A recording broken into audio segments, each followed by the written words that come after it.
brincando com eles, e eles estão querendo brincar comigo. E na brincadeira deles, eles dizem um termo, falam de uma forma tal, que não entenderam ainda que, mesmo tendo intimidade com o vovô, não pode igualar o vovô com o coleguinha da escola. Mesma coisa passa com o pai, passa com a mãe, claro. Então, a intimidade não significa que desaparece alguma distância que exista entre as duas pessoas que querem intimidade e que de fato são íntimas. Há distâncias entre um empregado e um patrão, entre um pai e um filho, entre uma autoridade e um que não tem autoridade, que recebe a autoridade do outro. Podem até ser íntimos, mas existe diferença. É exatamente o temor que causa o reconhecimento dessa diferença. Temor não é medo, é respeito, um reconhecimento de que entre eu e o Senhor Jesus Cristo sempre haverá uma grande distância. Não posso me imaginar chegar no céu, encontrar Cristo e tocar-se na barriga dele, como a gente faz com um amigo íntimo. Diga lá, a minha cabeça arranha. Mas eu sou íntimo dele. Eu sei que você é íntimo dele. Ao mesmo tempo, veja quem você é e quem é o Senhor Jesus Cristo. Por isso é que eu não gostava numa certa fase, já passou mais isso, quando era comum no meio evangélico, dizer, Jesus é meu chapa. Eu sempre achei aquilo de mau gosto. Jesus na veia. Eu gosto de Jesus na minha veia. E certas expressões que eu achava que estavam confundindo, talvez não, eu acho que de boa vontade, querendo mostrar intimidade, talvez tivessem até intimidade mesmo com ele. Crentes novos, alguns que falavam isso, eram pessoas que foram viciadas, em vez de droga nas veias, agora vai ter Jesus na veia, e Jesus foi o primeiro surfista, porque ele andou em cima do mar e botava adesivo nos carros. Homem, não chamo Jesus de surfista não, o surfista é tão diferente a imagem que nós temos de surfista. Não, mas é porque eu sou surfista e me converti e amo a Cristo. Eu entendo isto, mas olha o temor. Procura intimidade com Cristo. Sim, isso é saudável, é ótimo, mas não confunda. Confundiu, dá problema. É esse tipo, exatamente esse tipo de arranhão que causa em nós, em alguns pelo menos, porque não tem, está faltando alguma coisa, é o temor, é a reverência. Então, a primeira coisa, temor a Deus. Nunca, por mais íntimo que você venha a ser de Deus, do Pai, de Cristo, do Espírito Santo, nunca confunda isto com ser absolutamente igual e não despreze a reverência, o respeito, o temor. Em Provérbios capítulo 3, versículo 32, há uma passagem que fala uma frase fala na mesma palavra aqui, intimidade. Provérbios 3 e 32, que diz assim: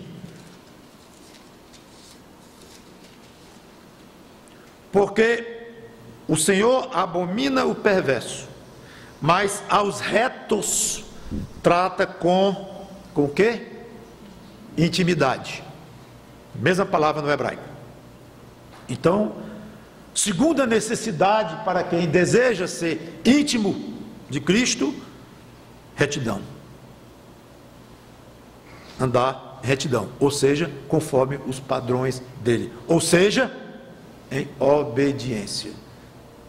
Não pense em ser íntimo de Deus e ao mesmo tempo ser desobediente, ou não dar muito valor aos princípios dele, ao que ele quer de você. É incompatível. Então, pense em temor e pense em retidão, obediência aos princípios de Deus. Agora, bom mesmo é se nós tivéssemos um modelo na raça humana de intimidade com Deus, para nós podermos tomar como exemplo. Nós temos esse modelo, o Senhor Jesus Cristo, raça humana, ele é da raça humana, perfeito homem. E eu quero tocar em alguns pontos aqui do Senhor Jesus Cristo com o Pai, para mostrar alguns aspectos da intimidade dele e tirar algumas lições. Vamos a Lucas capítulo 10, versículo 20. Lucas 10, versículo 20. Eu vou ler o 20, apenas para mostrar que ele estava falando com os discípulos. Versículo 19, eu vos dei autoridade e tal, está falando com os discípulos. Versículo 20, não obstante, alegrai-vos, não porque os espíritos se vos submetem, sim porque o vosso nome está rolado nos céus. Aí no 21, naquela hora, exultou Jesus no Espírito Santo e exclamou, graças te dou, ó Pai, Senhor do céu e da terra, porque ocultaste essas coisas aos sábios e instruídos e as revelaste aos pequeninos. Sim, ó Pai, porque assim foi do teu agrado. 22, tudo me foi entregue por meu Pai. Ninguém sabe quem é o Filho senão o Pai. Ele não está mais falando com o Pai no 22, está falando com os discípulos de novo. Então no 19 ele falava com os discípulos, no 20 ele falava com o Pai, e no 21 falava com o Pai, e no 22 voltou a falar com os discípulos. Ele misturava conversas com os discípulos com conversas com o Pai. Ele mesclava. Sabe a ideia que dá? É que ele queria envolver o Pai com o que estava acontecendo aqui. Pai, vamos entrar nessa conversa. Pai, obrigado, porque tu revelaste coisas fantásticas a esses pequeninos. Aliás, estou falando com eles, mas, pessoal, um minutinho aqui. Aí fala com o Pai, aí depois volta a falar com ele, olha, porque o meu Pai, ele mistura conversa com discípulos e conversas com o Pai. Eu acho isso belíssimo. Você tem esse costume? Está estudando matemática. Ele para e diz, Senhor, coisa linda que eu estou vendo aqui. Como é que pode? Essa fórmula aqui, esse conhecimento que tu deste a esse gênio que eu estou estudando aqui, que coisa fantástica. Aí volta para matemática. Aí mistura matemática com o Pai.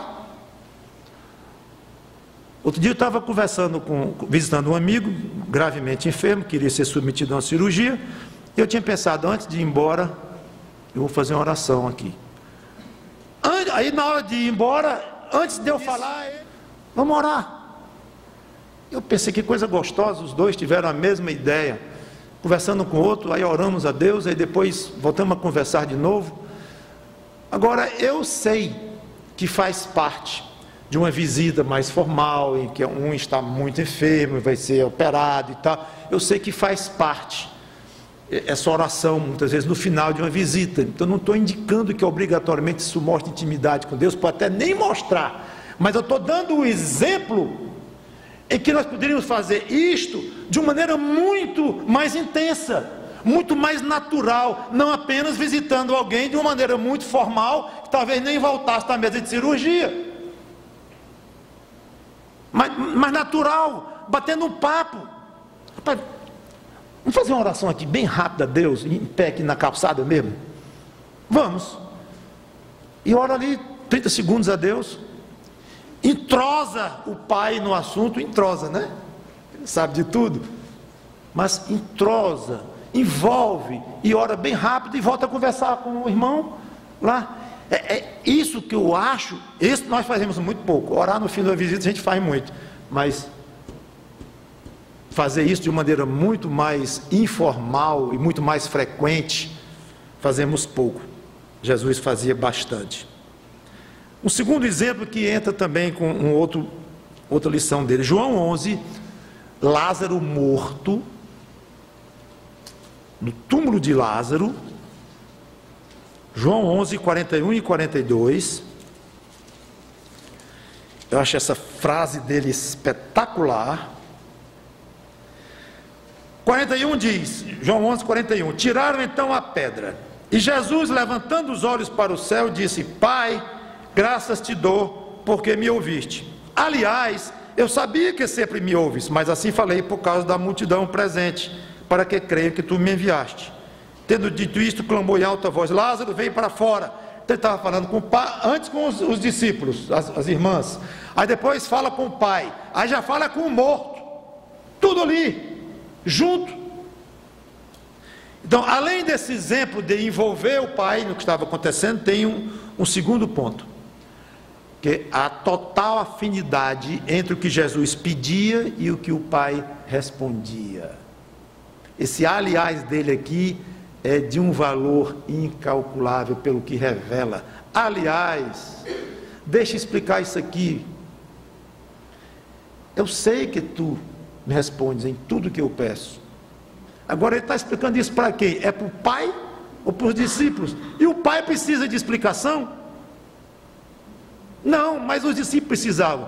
Então ele falou para o pai e para os discípulos ouvirem, envolvendo de novo. E, agora vamos concentrar num aspecto: tudo o que ele pedia, o pai dava, mostrando o que? O conhecimento profundo que o filho tinha do pai, intimidade total. Quando se tem intimidade com o outro, sabe-se até o que o outro vai dizer, muitas vezes. O pressupõe-se e se erra pouco. Outro dia alguém disse para a Sandra: pergunte para o Mauro se ele quer isso. Então a Sandra riu e disse: eu vou perguntar, eu tenho certeza que ele não vai querer. Ora, foi só de negócio. Mauro, tu quer isso? Não. Intimidade demais. Ela tinha